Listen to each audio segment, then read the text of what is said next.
चांद पृथ्वी का सबसे नज़दीकी आकाशीय पिंड है जो कि हमेशा से ही पृथ्वीवासियों को अपनी ओर आकर्षित करता आ रहा है, चाहे वो गुजरा हुआ वक्त हो या फिर अभी का दौर। लेकिन चांद हमेशा ही चर्चा का विषय रहा है। ब्रह्मांड के रहस्यों को समझने के लिए भविष्य में चांद की एक अहम भूमिका रहने वाली है और स्पेस कॉलोनाइजेशन के लिए चांद अंतरिक्ष यात्रियों की पहली चॉइस रहने वाला है। अभी स्पेस कॉलोनाइजेशन के लिए वैज्ञानिकों की नज़र सौर मंडल के लाल ग्रह मंगल पर है। नासा का कहना है कि मंगल ग्रह पर इंसानों को पहुंचने में अभी 1 दशक का समय और लगेगा। नासा का मानना है कि 2030 तक इंसान मंगल ग्रह पर अपना बेस बना पाएंगे। लेकिन वहीं फ्यूचर टेक्नोलॉजी पर काम करने वाले इलॉन मस्क का कहना है कि इंसान 2024 तक मंगल ग्रह पर अपने कदम रख चुके होंगे। स्पेसएक्स कंपनी का मिशन है 2024 तक नासा के अंतरिक्ष यात्रियों को मंगल ग्रह पर पहुंचाना।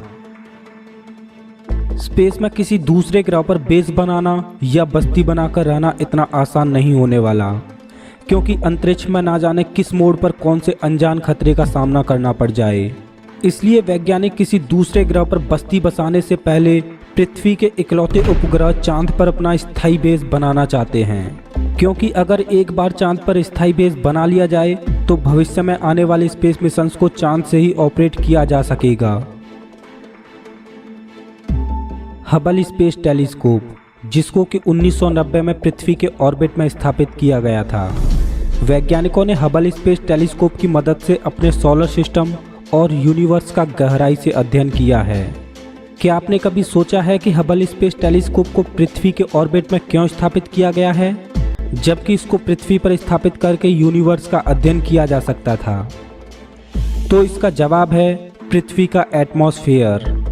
पृथ्वी का एटमॉस्फेयर स्पेस से आने वाली कुछ लाइट को ब्लॉक कर देता है। इसी वजह से हबल स्पेस टेलीस्कोप को पृथ्वी के ऑर्बिट में एटमॉस्फेयर के ऊपर स्थापित किया गया है। सोचिए, अगर वैज्ञानिक भविष्य में चांद पर स्थायी बेस बनाने में सफल रहे तो हबल जैसे टेलीस्कोप से भी कई गुना बड़े टेलीस्कोप को चांद पर ही असेंबल करके स्थापित किया जा सकेगा, क्योंकि टेलीस्कोप के लेंस का डायामीटर जितना ज़्यादा बड़ा होगा उतनी ही ज़्यादा गहराई से यूनिवर्स का अध्ययन किया जा सकेगा। और चांद पर एटमॉस्फेयर के ना होने की वजह से प्रकाश को टेलीस्कोप तक पहुंचने में किसी भी प्रकार की बाधा का सामना नहीं करना पड़ेगा और उसका मेंटेनेंस भी आसानी से किया जा सकेगा। चांद पर स्थायी बेस होने की वजह से दूसरे ग्रहों के लिए डायरेक्ट चांद से ही उड़ान भरी जा सकेगी, क्योंकि चांद की एस्केप वेलोसिटी पृथ्वी की एस्केप वेलोसिटी से बहुत कम है, जिस वजह से किसी भी मिशन में काम आने वाली ऊर्जा की भी बचत होगी और समय की भी बचत होगी। वैज्ञानिकों का मानना है कि चांद के पोल्स पर जमी हुई अवस्था में पानी भी मौजूद है, जिससे कि वहां पर पानी ले जाने की भी कोई ज़रूरत नहीं पड़ेगी और कृत्रिम वातावरण बनाकर वहां खाना भी उगाया जा सकेगा। चांद पर स्थायी बेस बनाने के फायदे तो बहुत हैं, लेकिन वहां पर रहने में हेल्थ प्रॉब्लम भी बहुत होगी, क्योंकि वहां पर कम ग्रेविटी और रेडिएशन दोनों का ही सामना करना पड़ेगा।